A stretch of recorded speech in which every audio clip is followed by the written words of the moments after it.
Does your money disappear a few days after payday? If you're a student or just starting your career, this is for you.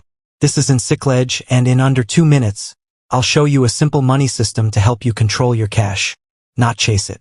Step 1. Know where your money goes. Open your banking app and look at the last 30 days. Put every expense into 3 groups: needs, wants, and debt. Then add each group up. Step 2. Aim for the 50-30-20 rule.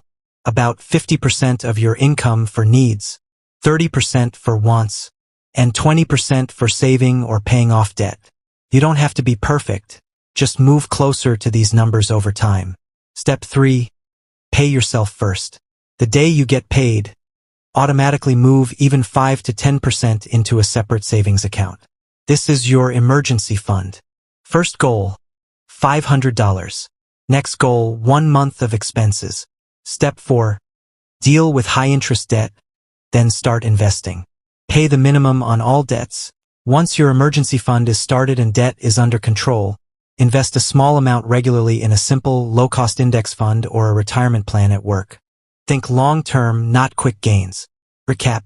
Track your spending, aim for the 50-30-20 rule, pay yourself first and build an emergency fund, tackle high-interest debt, and then start investing regularly. If you found this helpful, subscribe to EncycLedge, follow Facebook page, like this video, and comment your biggest money question below.